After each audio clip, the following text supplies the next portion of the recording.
Hello, everybody, and welcome to my latest webinar, the Autoimmune Matrix. This one was a really fun one to plan.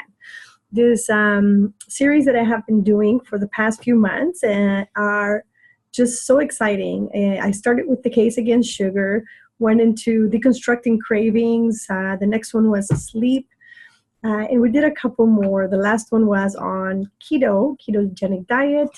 And this one was probably one of my favorites because it really has a lot to do with how I am going to get to be 100. I am a 45-year-old mother of a super active, healthy, and beautiful blessing called Mateo White. This child is the engine that drives me. He is so busy. He is so full of energy. And because we had that belief that women at 40 are not supposed or meant to be mothers. I think I put that in my head for a long time, but I know that we can have children. If we can have children, we are meant to be mothers until we can have them.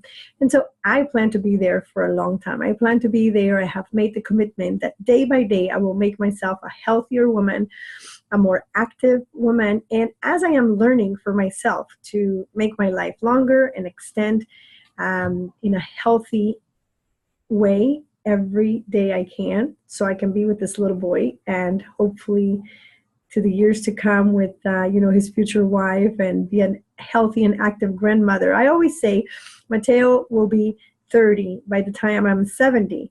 And so what I repeat myself all the time and what I repeat to people is I can be a mom that looks like a grandmother on his wedding day, and I can be in a wheelchair, or I can be the super healthy mom that all his friends are going to be amazed because we're going to dance all night on that wedding. So this is the choices that I make. This is the choices that I strive to make daily. So it is all about growing daily and about sharing with everybody that I love, and especially being an example, first to him and second to my community and everybody else. So here it is. This is my webinar, the Autoimmune Matrix. Let me share the screen with you guys. Okay, let's start. This is going to be fun. So I'd like to start by introducing to you Mateo. This is such a wonderful little child. And Mateo and I are here on 2018, Canada Day. We are laying on the blanket waiting for the fireworks to happen. And what was wonderful about this day is that we had a super busy day. We walked, I measured that day, 16,000 steps. And in fact, I was with a very good friend, and she is over 70. This woman is the example of exactly what I want to be. We walked together. First of all, we drove hours and hours, maybe about 6-7 hours to get to where we wanted to be. So, and then the next day, we drove again to another city. And, from her, there was no complaint about anything. Nothing was hurting her, no knees, no back pain, nothing. And I'm just not used to seeing people that are over 70 like this. But she was the example exactly of this day.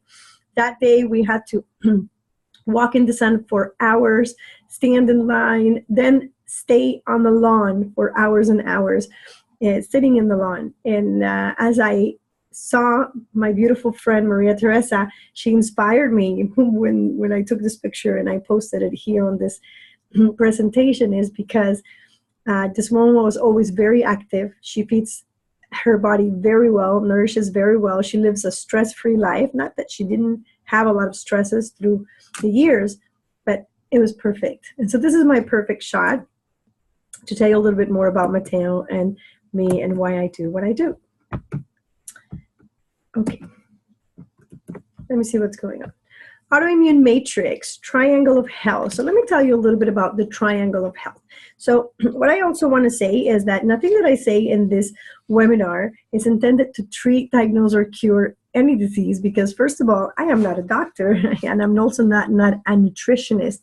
I have taken nutrition courses, and I am also a health coach, but in any way, I am not a functional doctor.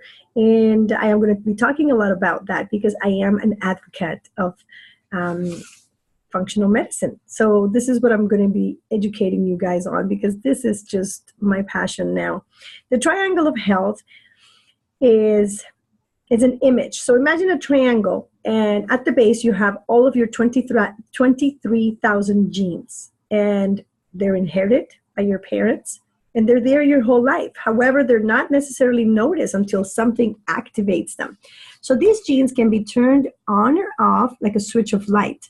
But what we visualize in the triangle is three corners: the chemical self, the physical self, and the mental self. And that's what I'm going to talk a little bit about you today in about 30 or 40 minutes of this class. So feel free to take some note. If not, you can just go back to the recording on my YouTube channel. So this is going to make a little bit more sense as I speak throughout the next slides. So let's talk a little bit about the autoimmune matrix. This triangle of health represents components of the autoimmune matrix. It is understood that autoimmune diseases are caused by chemical, physical, or mental influences, turning certain genes. In other words, autoimmunity is bred by lifestyle choices and behavior. It is also important to note that each of these elements can interact with one another. For example, if we're not lending to our physical self, our chemical self reacts, and vice versa.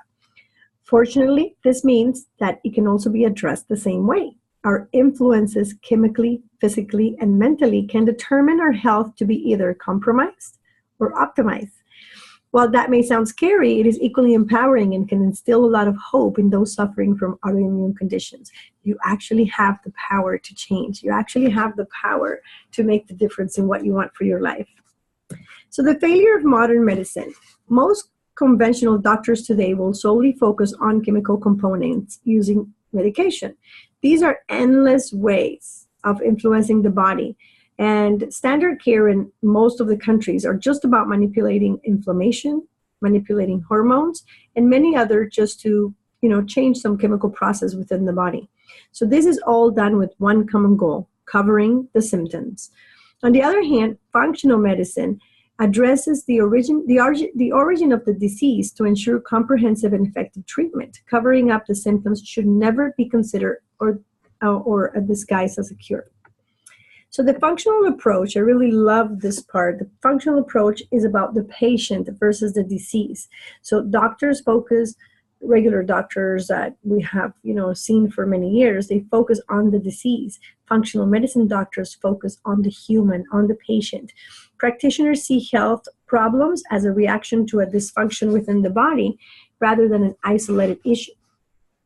This approach is truly revolutionizing the medical field by empowering patients to better understand imbalances in their bodies, how these imbalances affect their health, and the solution available to support the normal healing mechanisms within the body. When this is applied to autoimmune complications, people are astonished by the improvement in their health and not completely recovery. There are many, many case studies that you can check online where people have reversed chronic ailments, chronic diseases, chronic pains from years and years, and they have actually reversed it within weeks or months. But I have seen cases that within 2 weeks, people are reversing diabetes. I know personally cases of people that have been reversing it just through lifestyle changes. The chemical self. The chemical components of health, will be a large majority of what we're going to discuss through this presentation. But it's not just that. In chemistry, this is really what happens. Our whole body is a chemical component. Our whole body is just based on the chemical changes that happen. So what are we referring to? Food, vitamins, minerals, water, pesticides, preservatives, dyes, and much more. So other environmental factors that may have less control of, but nonetheless still control of overexposure include bacteria, parasites, toxins, allergens, and other microorganisms. The common theme through the triangle of health is you are in control. Your chemical self is influenced by what you choose can enter your body, and in turn, the chemical influence on your gene activation. Up next, we'll be explaining common chemical or nutrient deficiencies. The top nutrient deficiencies. In the words of Dr. Osborne, the importance of nutrition cannot be argued. It's absolutely critical. Essential nutrients found in foods such as vitamins, minerals, amino acids, carbohydrates, and fats are necessary for the proper functioning of the body. Each have their own job, and everyone's needs are specific to their own unique health. One thing to consider is the why behind the deficiencies. It may be due to not consuming enough foods that contain them, impaired gut function, or the result of an existing autoimmune disease. The most common nutrient deficiencies seen in the practice include vitamin D, vitamin B12, zinc, omega-3 fatty acids, and believe it or not, water. I did a really good presentation on water and how our cells are dehydrated. So you might want to go back to that presentation. So to learn a little bit more about how to know how much water you need to drink. Unfortunately, the commonplace procedure of measuring these levels is serum testing. Serum testing can be incredibly limiting as they do not take into account the fluctuations of vitamin content throughout the day or around meals. That being said, serum lab testing is not a good indicator of the storage of nutrients, the sustained nutrient level, or the accurate deficiency after digestion. This is important. This is an important conversation to have with your doctor if that's the only test that he's doing, that is being offered to you. Later in this presentation, we will be reviewing other recommended testing procedures. But first, let's get closer and look at some of the deficiencies. Let's start with vitamin D. Before we go there, I'm going to give you an example of what I just said. If you know a diabetic, or if you are a diabetic, you know that when you measure your sugar, when you pinch yourself and do the measure, you actually have to do two. You have to do one before fast, so before food, and one after you eat, because it's just completely different. Once you have eaten, all your body structure has changed, or your results have changed. So this is what happens when you're doing testing, and and any of the other tests that we're going to talk about. Vitamin D. Vitamin D in the spotlight. Look at that salmon, how it looks. Most immune cells have specific vitamin D, which helps modulate immune activity and response. It is no surprise that clear connections have been found between autoimmune disease and this deficiency. A few of the most prominent include type 1 diabetes, rheumatoid arthritis, and multiple sclerosis. Some common foods that are high in vitamin D include wild-caught salmon. Not farm. Make sure that when you're getting that salmon, you're getting it wild caught. Tuna, eggs, mushrooms, and fortified cereals. I want to tell you about something that happened amazing to me this week. I was able to buy for the first time eggs from a farm. So not only from the store where it actually says they're organic or cage-free chickens. No, I actually went to a farm and got the eggs. And this is something I had always been wanting to do. They're all different color. And the lady was telling me about the names of not the names of the chicken, the kind of chicken that they were getting the eggs from. And it was just such an amazing experience. So a lot of people ask me, what is my take on organic food? It's expensive, yeah, but value is going to be for your health.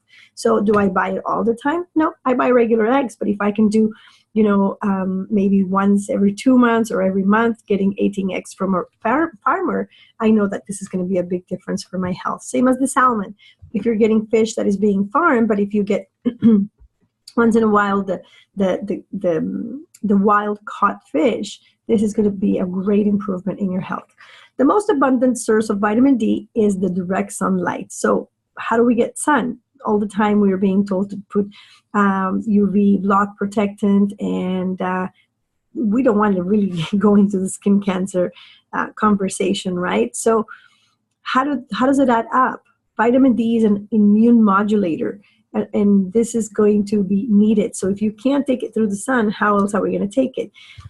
One thing that I also want to point out is it also depends on the country that you live in. I live in Canada, and people that live in Florida or the tropics, they have a different need for vitamin D, but not that they don't need to supplement. See, what happens is that people think that because they live in the tropics, they don't need vitamin D. You actually do need to take the vitamin D, because you're actually covering yourself either with clothing or with UV sun protector, and so you're not really getting the sun that you need. And so maybe 1,000 units for people in the tropics.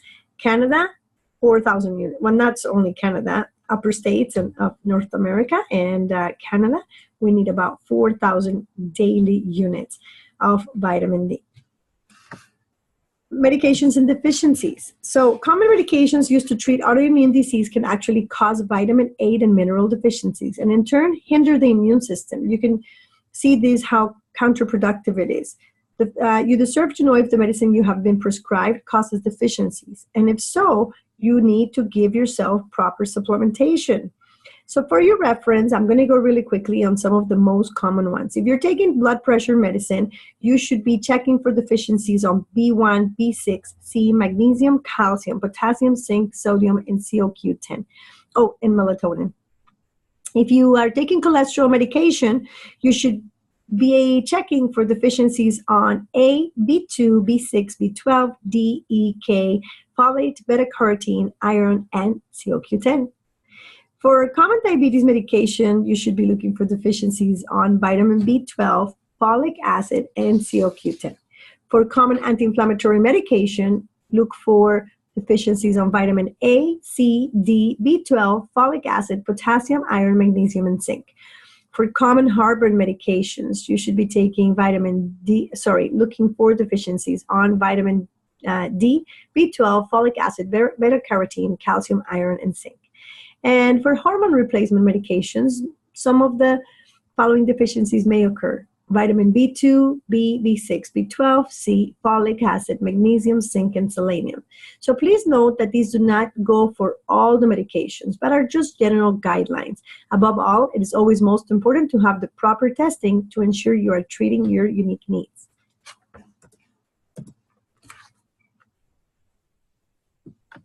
Toxic overload. We are exposed every day to toxins, and they're unavoidable. So what do?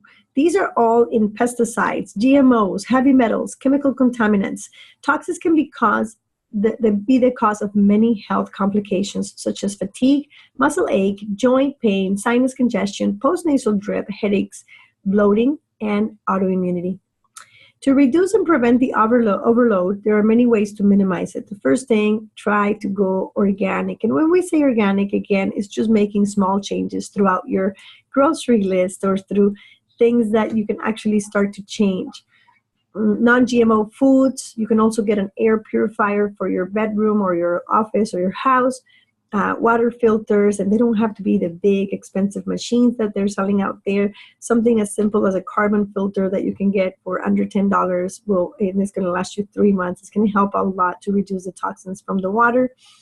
And free household items.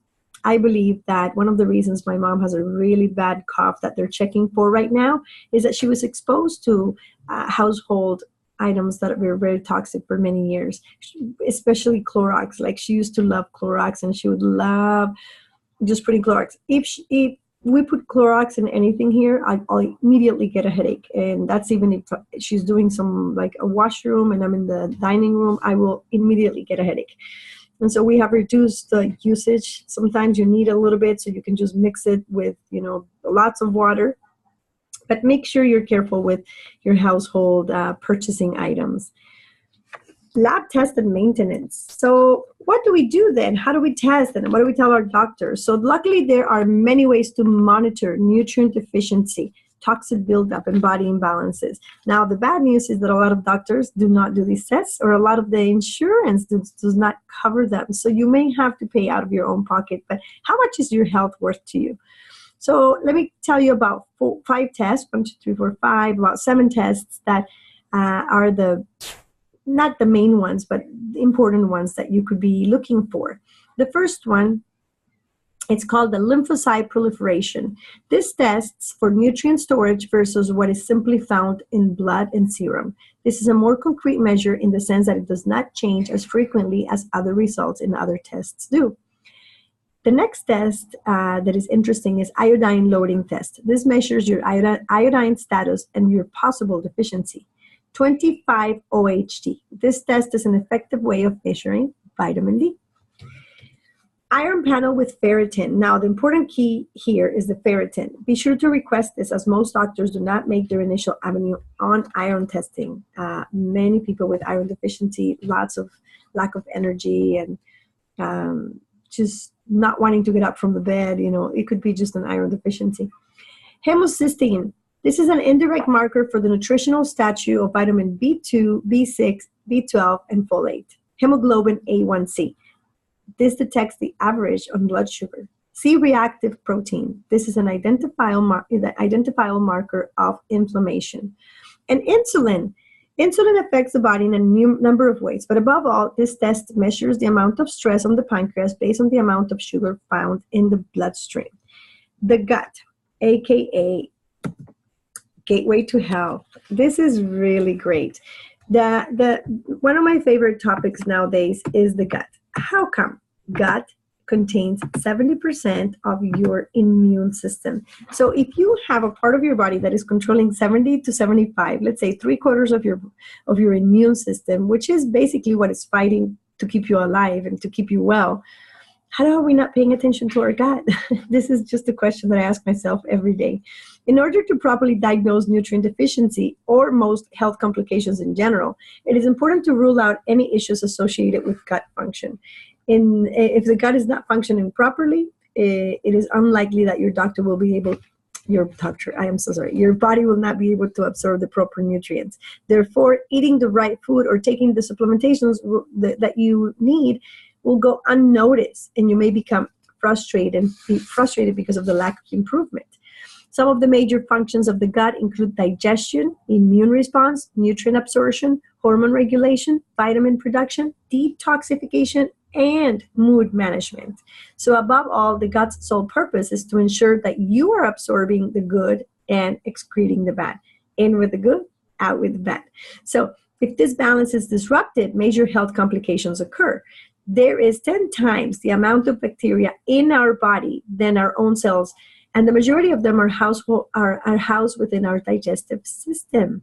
That being said, gut is really the gateway to health.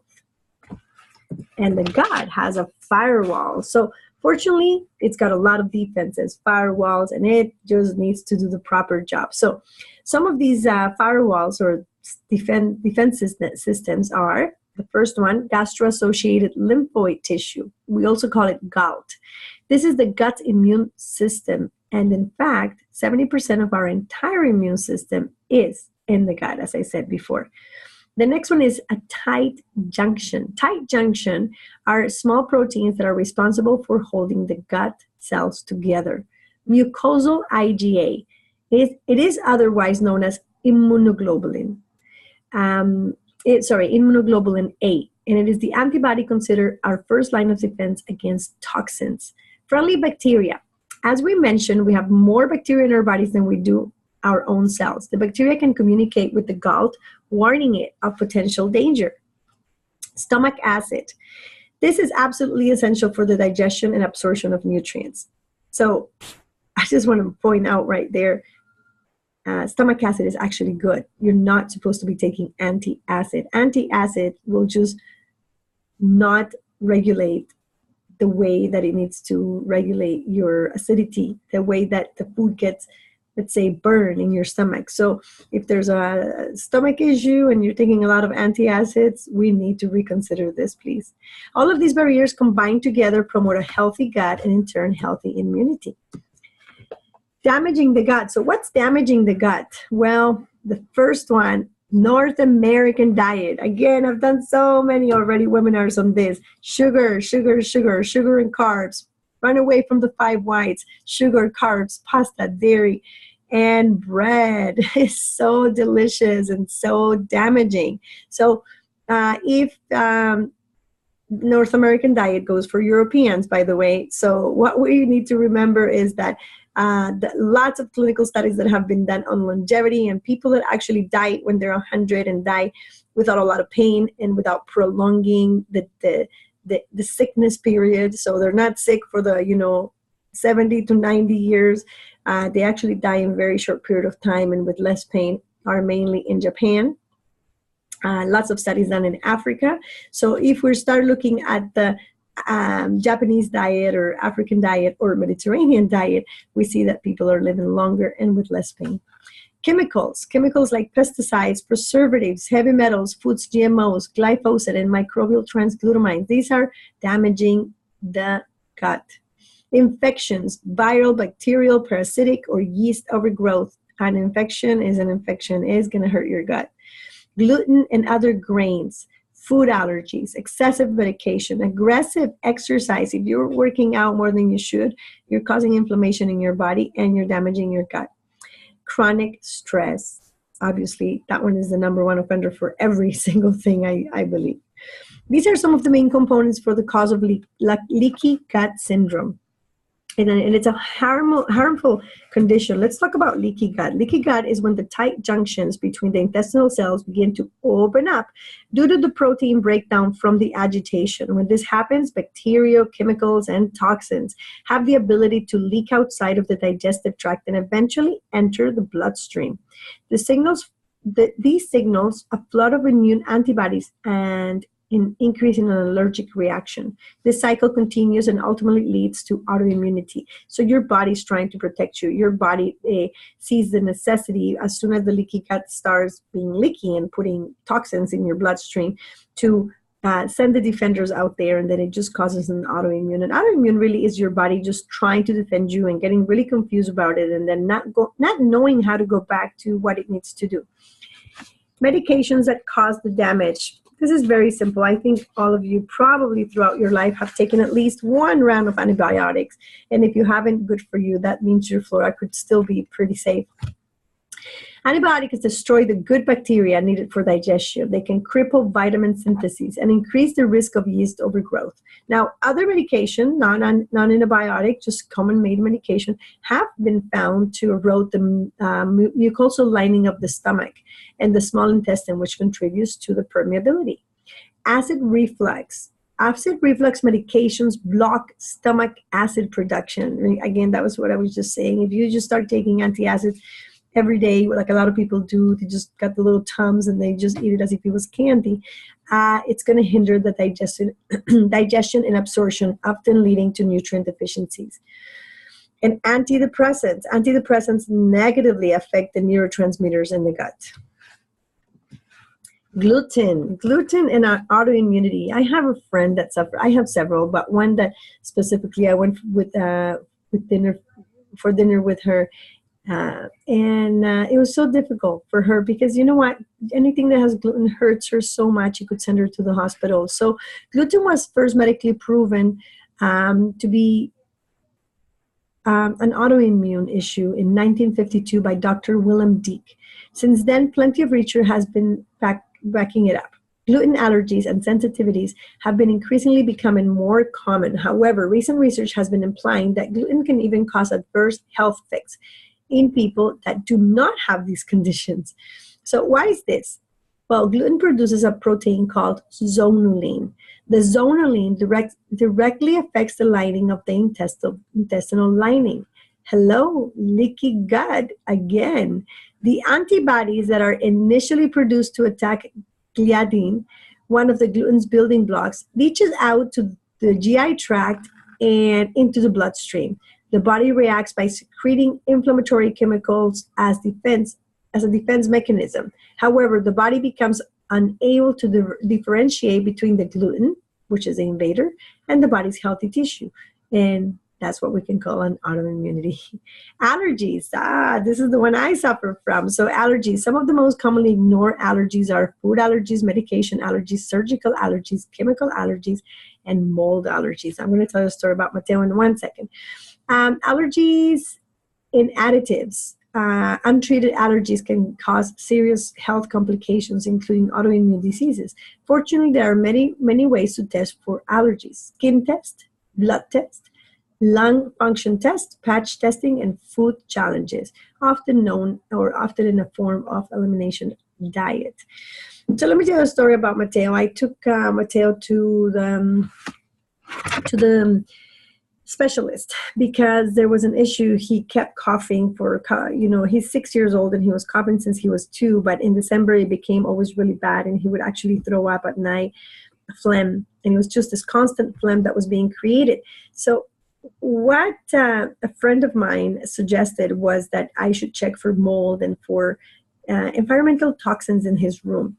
And what I found is very disgusting. I actually had not changed the filter of the the humidifier. So every single night I was trying to turn on the humidifier to make his space humid and comfortable for the cough. But what was happening, in fact, was that I was making it worse because it had mold. I had not changed a filter. You had to pretty much break the thing apart, and I had never really tried that. I just kept washing it, and I always just make sure that before, you know, winter ended, I would put it away nicely, and the filter was rotting away with mold. So anyway, we caught on that, and Mateo got a lot better. Then they came back. So I took him to an allergy doctor. I want to be a proactive mom, not a reactive mom. So I took him to the general doctor to send him to an allergist, and they did the allergy test, the skin test, which is they put an allergen, maybe 14 of the allergens, and so it's to dog and to cat, to dust, to pollen, and they did milk, and they also did egg. And what the doctor told me is he has a light sensitivity to milk and eggs, egg yolk and egg white. So if you try and remove those slowly from your diet and not give it to him every day, then we have a chance that in 1 year he won't be allergic to it. So what happens is we can actually catch these things ahead of time. Because if I had continued on the trend of just giving him a glass of dairy milk every single day, by age 7 he would have been completely allergic to it. So the body has a way to fight if you allow it to fight. So not continuing to give him a lot of sugar, or not continuing to give him, in this case, a lot of milk or eggs every day, will help him within a year not to have a sensitivity or even an allergy. Heavy metals, allergies, sorry. Some of the allergies, I read allergies. I'm so sorry. What should we do? Heavy metals, this is where we are. I was going to tell you a story about my allergies. So I was going to say have been, but I'm not really allergic anymore. I had an allergy since I was 12. And when they did my skin test, I was actually allergic to dust mite. Well, dust mite is everywhere. And at that time, I used to have 2 dogs that would bring a lot of dirt from the backyard. And so what do you do when you have an allergy that is so common, like a dust mite allergy? Fortify your immune system. That's what I did. I actually strengthened and balanced and gave intelligence to my immune system. I'm actually allergy free. Now, of course, my habits were not the same. So now I have much better habits. And I used to be a smoker, and I don't smoke anymore. So that caused a lot of toxins in my body. And now I live a very clean life as much as I can. I don't smoke, I don't drink alcohol, and I try to eat healthy and stay active. And so this is my goal, to try and get to 100. Heavy metals. So heavy metals include lead, mercury, calcium arsenic, fluoride, bromine, and chlorine. They are all incredibly dangerous to your health and immunity. Unfortunately, we are exposed to all of these in the air that we breathe, the water that we drink, and the food that we eat. The most alarming way toxic metal affects our health is by competing with beneficial minerals for binding sites. This leads to deficiencies regardless of your daily intake.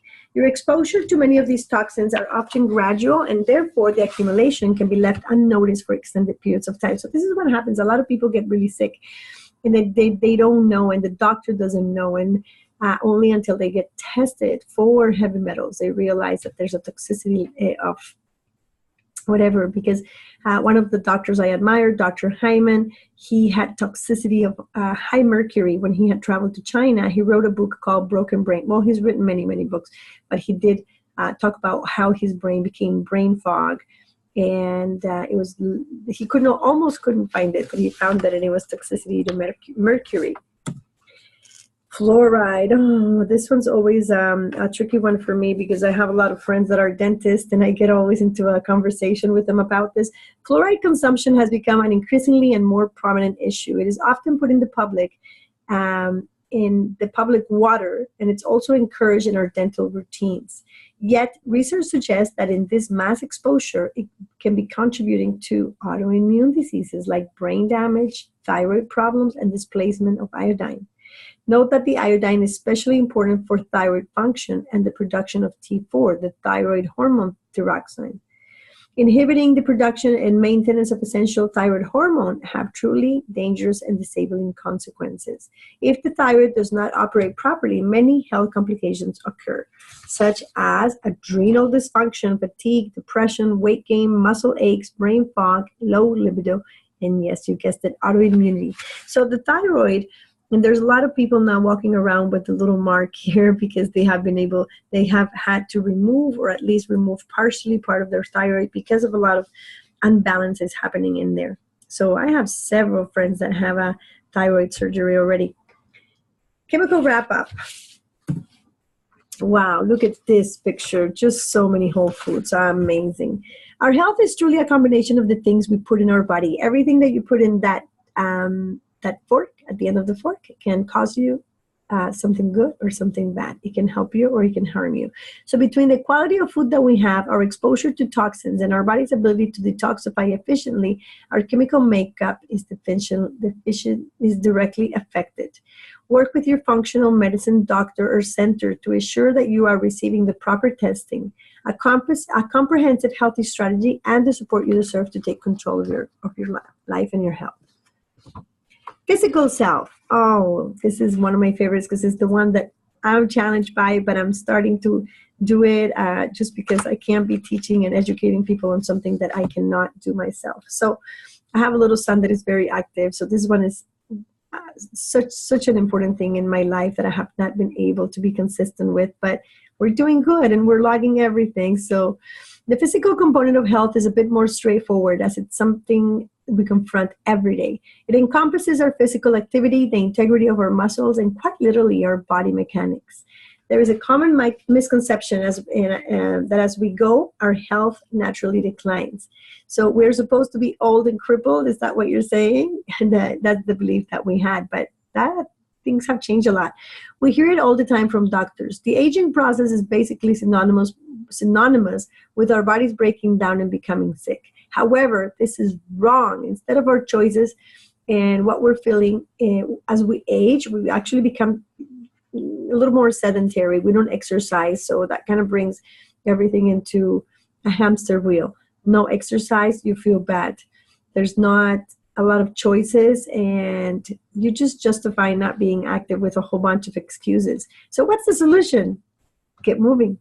Please go to my YouTube channel. I'm doing some very short videos. They're about a minute long, and they actually tell you how to lose weight. I named them How to Lose Weight in 30 Days. But what it is very short exercises that will last a minute or less, or around a minute, and that you can do with the whole family. You can do it with your son. Mateo and I are doing it. He's helping me. But you can also do it on your neighbor, Louis. I have a neighbor. She had a heart attack, and she can't move a lot. Now she's walking, and her whole life changed as she starts strengthening that heart again. And we don't want to be the neighbor that when you reach 80 and have a heart attack, you have to be taken care of. This lady used to walk every single day, and I know that's the reason why she's strengthening back again to become that woman that she was, and she's pretty amazing. Find the exercise routine that suits you. So there's dancing, there's bar, there's cycling, there's squash. There's so many things that you can do. If you are a senior, maybe you can try aquafit, you can try swimming, something not so hard on your knees or your hips, and something that is, not such a high activity level. But the best exercise really is walking. If you want to walk after dinner, if you want to walk with your romantic partner or a friend, you can even just, I do it, listen to a podcast or listen to, something that you haven't listened for a while, and just enjoy the walk, or, find a nice place that you can walk towards. Introducing exercise in small bits is the start. So start where you are, make small changes, make very small goals, and create a routine. Do not give up if you don't see immediate results. Health always takes time. So some ideas to get moving. Take the stairs. Everybody hears about that. And bike instead of driving. You can do that. Park far away. These things that I'm repeating, you guys have heard it before. Dance around the house. Hey, get a dog and walk with it. Okay, here's our last bit. Emotional self. The emotional component to self is the most often ignored, yet it is the most important. is just as important as the rest of the triangle. You are what you think. Remember that. If you do not believe you can recover, it is likely that you will not recover. On the other hand, if you're hopeful and positive, your ability to overcome health and complications will increase substantially. Feed your passions. Spend time with people that you love. Find things that make you feel relaxed. Manage your stress. And the most important, do not forget to love yourself throughout the healing process. I have a blog that I'm going to start again, and it's going to have 30 steps to a healthier you. I'm doing it on Facebook and Instagram as well, but it's going to be these little motivational or tips. I call them grow daily tips. And you're going to be seeing a lot on that, because as we grow together and as I give you the tips and you start implementing them in your life, you will see the change. Are you sick and tired of being stressed? Being in a chronic state of stress is truly a terrible disease, especially because it causes a lot of inflammation and a lot of autoimmunity problems. Everyone manages stress differently, that we know, but, try maybe some of these. Deep breathing, always. That's the first one. It brings your heart pressure down. It's just the best technique. Just breathe. And have fun exercising. Practice yoga. Go get a massage. Go get your nails done. Create a meditation practice. Make some art with a friend. But the most important for me, and that is the reason of why how I started this presentation and even the career that I have now, is because I love my child. I love my health. I want to be there for a longer time, but I want to be healthy. So what steps am I ready to take and to give you? Intermittent fasting. My next webinar will be on intermittent fasting, or maybe on elimination diet. I still haven't decided, but I will do them both. Cut out all the grains, dairy, legumes, nightshades, and processed foods. Administer an elimination diet. Stay adequately hydrated. Water, water, water. I cannot repeat myself enough with that one. Make sure to eat enough fiber. Take a quality symbiotic probiotic. If you don't know what symbiotic probiotic is, don't forget to join our Cleanse, Detox, and Balance group on Facebook. It's got a lot of information, and especially this month of August, we will be talking a lot about symbiotic, probiotic, supplements with digestive enzymes. Avoid unnecessary antibiotics. Detoxify regularly. Practice deep breathing exercises and connect with others. Be sure to sleep enough. Rest when you need it. Find a hobby that you love. And last but not least, make yourself a happy person so that your family can enjoy it too. So thank you very much. This is the end of my webinar. Do not pick and choose through this process. This must be done all at once to truly experience the productive and holistic healing. Also remember, there's no perfect approach for everyone. This is you, your body. You can learn to listen to your body. Your body speaks to you all the time. Learn to listen to your body. He will give you the signs. He will give you the signals. He will give you the red lights. I'll give you an example. Before I used to take aspirin when I got a headache. So I would get the headache and I would say, oh, I'm getting a headache. What is happening? And I would run and get an aspirin, but now I don't get an aspirin. I ask myself, what did I do or what didn't I do? Most of the time is I have not drank enough water, or I ate something that has too much sugar or too much fat.